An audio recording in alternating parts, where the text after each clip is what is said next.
শুভ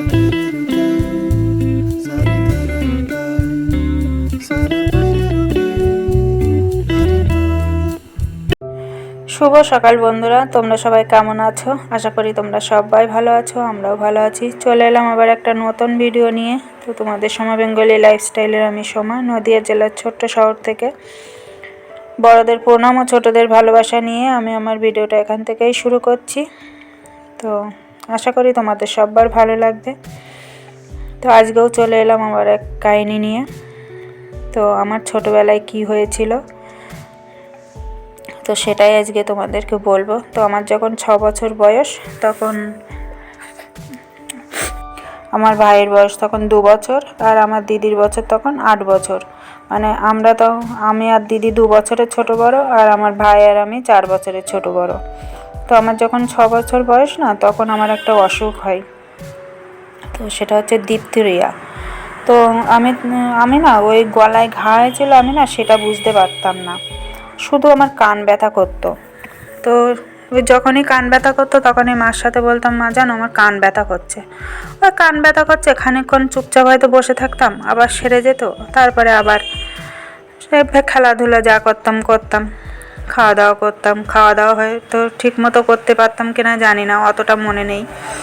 তো ওই কান ব্যথাই হতো। তাছাড়া যে এমনি যে গলায় কোনো সমস্যা হতো তা কিন্তু আমি কিছু বুঝতে পারতাম না, যে গলায় কিছু হয়েছে বা কিছু, সেসব কিছু বুঝতে পারতাম না, শুধু ওই কান ব্যথা করতো। আর মার বলতাম যে মা কান ব্যথা করছে, তো মা বলতো যে এমনি হয়তো কান ব্যথা করছে, কানে হয়তো নোংরা টোংরা হয়েছে, তার জন্য হয়তো ব্যথা করতে পারে। তো ভাইও তখন ছোট। তো ওইভাবেই চলছিল। ওইভাবে চলতে চলতে, আর বাবা তখন তো বাড়ি থাকতো না ঠিক মতো। আর বাবা অতটা মানে ছিল না, যে বাবার সঙ্গেও সেভাবে বলতো না যে কান ব্যথা করছে, ও কান ব্যথা সেরে যাবে। তো যখন মানে মাঝে মাঝে বলতো যে কানের ও ডাক্তারের কাছে নিয়ে যাবো, কোনে দেখি ডাক্তার কি বলে কি হয়েছে। তো এইভাবেই চলছিল।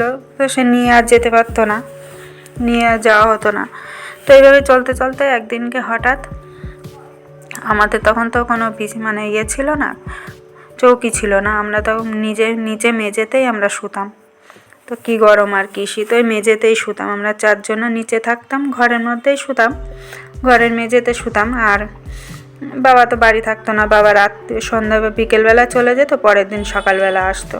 তো এইভাবেই আমাদের মানে বাবা তখন কাঁচামালের ব্যবসা করতো, আর আমার মামা ছিল সঙ্গে। মামা আর বাবা দুজনে মিলে মানে ওই কাঁচামালের ব্যবসাটা করতো।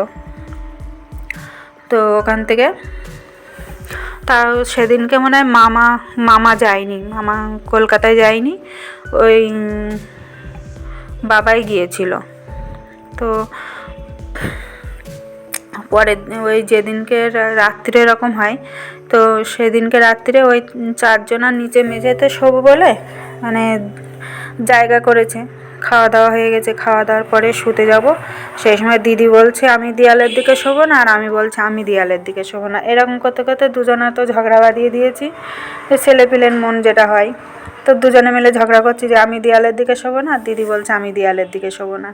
এরকম দুজনে করতে করতে, তো আমি আবার রাগ করে দেয়ালের দিকে যেই শুতে গিয়েছি, আর দেয়ালে মাথায় ধাক্কা খেয়েছি। মাথায় ধাক্কা খেয়ে না মানে রক্ত বমি উঠে গেল। তো রক্ত বমি করলাম, তখন তো দেখে মার তো ভয়ও লেগে গেল যে কি জানি কি হলো, এরকম বমি করছে কেন। তো তখন আর রাত্রে আর কোথায় নিয়ে যাবে, রাত্রে তো আর কোনো ডাক্তার নেই, আর আমাদের তখন ওখানে কোনো গাড়ি ঘোড়াও ছিল না যে গাড়ি করে নিয়ে যাবে কোথাও। তো পরের দিন সকালবেলা নিয়ে যাবে বলে, যে পরের দিন সকালবেলা ডাক্তারের কাছে নিয়ে যাবে। পরের দিন সকালে বাবাও বাড়ি আসলো। তো বাবার সাথে বললো, বাবা বললো যে এক্ষুনি নিয়ে চলে যাও ডাক্তারের কাছে, ডাক্তার দেখো কি বলে। তো ওখান থেকে মা আবার ডাক্তারের কাছে নিয়ে গেল। নিয়ে গেলে ডাক্তার আমার প্রথমে কান টান দেখলো, তো কানে কিছু পেলো না। তারপরে গলা দেখলো, গলা দেখে বললো যে ডিপথেরিয়া হয়েছে, এক্ষুনি ওকে বনগাঁ হসপিটালে ভর্তি করতে হবে। তো তখন ওই সময় তখন কি করবে, তখন তাড়াতাড়ি করে আবার বনগাঁয় নিয়ে চলে গেল। আর মামা ছিল, মামাও গিয়েছিল সঙ্গে মনে হয়, অতটা মনে নেই। তো তখন তো আর হসপিটালে লোক মানে কারো থাকতে দিত কিনা তাও জানি না, মনে নেই আমার। তো রাত্রে আবার ওই রকম বনগাঁর হসপিটালে আবার ওরকম বমি হয়। তো বনগাঁয় যখন যখন হসপিটালে ভর্তি ছিলাম তখন একটু কম হয়েছিল, কিন্তু বমির সাথে রক্ত উঠেছিল। ওটা দেখে না ডাক্তাররা ভয় পেয়ে গিয়েছিল, বললো যে একে এখানে রাখা যাবে না, ওকে কলকাতায় ট্রান্সফার করতে হবে। তো ওখান থেকে পরের দিন সকালবেলায় আমার নিয়ে বনগাঁ থেকে কলকাতায় নিয়ে চলে গেল আমার মামা। আর বাবা এদিকে কলকাতায় যাওয়া তো বন্ধ করলে হবে না, সব চাষিদের ধরো মাল নিয়ে যেতে হয়, সবজি মাল প্রতিদিনই নিয়ে যাই। তো ওই বাবা ওই কলকাতায় থেকে আসার সময় হয়তো ওই হসপিটালে গিয়ে দেখে আসতো, আবার ওই পরের দিনকে আবার যেত। ওই বাবা মামা দুজনে মিলেই কলকাতায় ওই যাতায়াত যেত, যখন ওই ওখান থেকে একবারে দেখে আসতো। আর ওখানে তো কারোর থাকতে দিত না, কলকাতায় শিশু হসপিটালে ভর্তি ছিলাম। তো শিশু হসপিটালে যখন আমার নিয়ে ভর্তি করে, তখন যে ডাক্তার আমাকে দেখে সেই ডাক্তার পর্যন্ত বলেছিল যে আমি এত রুগী দেখছি, কিন্তু এরকম রুগী আমার হাতে এখনও কোনো দিন পড়িনি, এত খারাপ রুগী। তো তারপরে ওখান থেকে তো আস্তে আস্তে সুস্থ হই। তো আমার এত পরিমাণে ইঞ্জেকশন দিয়েছিল, মানে দুবেলা তো ইঞ্জেকশন দিত, দুবেলা ইঞ্জেকশন দিতে দিতে আমার 2 হাত আর 2 পা, 2 দাপনা আর 2 হাত আমার ফুলে শক্ত হয়ে গিয়েছিলো। যেখানে যেখানে ইঞ্জেকশন মানে ওষুধ দিতে, ওষুধ তো সরতো না, ওই জন্য ওখানে সব শক্ত হয়ে গিয়েছিলো। সেই শক্ত যে কতদিন ছিল। তো তারপরে ওখান থেকে আস্তে আস্তে ভালো হয়ে তারপরে ছুটি দিয়ে দিল। তো তখন তো আর আমার মা যেতে পারতো না। তো একদিন নাকি আমার বাবা বলেছিল যে তোর মা নিয়ে আসতে পারি, তোর মার যদি নিয়ে আসে তাহলে তুই কাঁদবি না তো, ছোট মানুষ, মাকে দেখতে পাচ্ছি না, স্বাভাবিক মার দেখলে তো চোখে জল এসেই যাই বলো।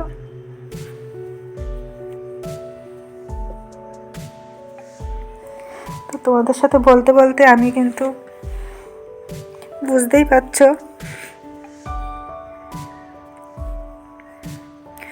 তো মার অনেক দিন পরে নিয়ে গিয়েছিল, অনেক দিনই ভর্তি ছিলাম। তো নিয়ে গেলে নাকি আমি সঙ্গে সঙ্গে কান্না করে ফেলেছিলাম দেখে।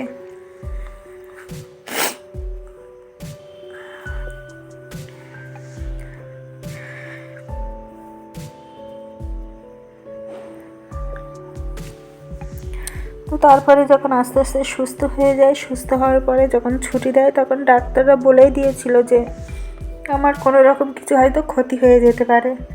তা বলেছিল ডাক্তাররা যে একটু লক্ষ্য রাখতে হবে ওকে, ওর জন্য মানে ওর কোনো রকম কিছু চেঞ্জ হচ্ছে কিনা সেটা দেখার জন্য। তো ডাক্তাররা যেহেতু বলে দিয়েছিল, ওই জন্য সবসময় আমাকে খেয়াল রাখতো যে কোনো কিছু সমস্যা দেখা দিচ্ছে কিনা। তো প্রথমে যখন ছুটি হয় তখন আমার প্রথমে মামা বলে কি যে তুই তাহলে ছোটো বাচ্চা কোলে, তা তুই নিয়ে ওরে সামলাতে পারবি না, তাহলে আমাদের বাড়ি নিয়ে যাই, এভাবে আমাদের বাড়ি কিছুদিন থাক, তারপরে বাড়ি দিয়ে যাব। তো তারপরে ছোটো মামা কয়েকদিন নিয়ে গিয়ে রেখে দেয় আমার। তো ওই মাসিরা ছিল তখন, মাসিদের কোলে কোলে ঘুরে বেড়াতাম, মাসিদের কাছে থাকতাম, মাসিরাই তখন দেখাশুনো করতো। তারপরে কয়েকদিন ওখানে থাকার পরে তারপর বাড়ি দিয়ে আসে। তো বাড়ি যাওয়ার পরে আমার মা সবসময় খেয়াল রাখতো যে আমার কিছু সুবিধা অসুবিধা হচ্ছে কিনা। তো দেখতো যে আমার চোখের একটু সমস্যা দেখা দিচ্ছিল। তো আমার মা সবসময় মানে জিনিসপত্র দিয়ে শুধু জিজ্ঞাসা করতো যে এখানে কটা জিনিস দেখছিস রে, তো আমি বলতাম যে 2টো। তো মা তখন বুঝতে পেরেছিল যে তাহলে চোখের সমস্যা হচ্ছে। আর আমি না আমার পুরো নাকে কথা উঠে গিয়েছিল, যদি দুধ দিয়ে খেয়েছি বলতাম তো শোনা যেত নুন দিয়ে। তো এরকম হতো। তারপরে আবার সঙ্গে সঙ্গে আবার ডাক্তার দেখানো হলো, তখন আবার আমার নিয়ে আবার ডাক্তার দেখালো। তো ডাক্তার দেখালে তারপর আস্তে আস্তে সেটা ঠিক হয়ে গিয়েছিল। তো চলো আজকে এই পর্যন্তই আমার কাহিনী বললাম। তো কালকে আবার আর একটা নিয়ে আসবো, তো তোমরা দেখতে থাকো। আর এখন আর বেশি বড় করব না, এই পর্যন্তই রাখছি। আবার আসবো একটা নতুন ভিডিও নিয়ে। তোমরা সবাই সুস্থ থেকো, ভালো থেকো, সাবধানে থেকো। আর আমার ভিডিওটা যদি ভালো লাগে লাইক কমেন্ট শেয়ার করো আর আমার পাশে থেকো। তো নতুন যারা আসছো তারা সাবস্ক্রাইব করে আমার পাশে থেকো। আজকের মতো এই পর্যন্তই, টাটা।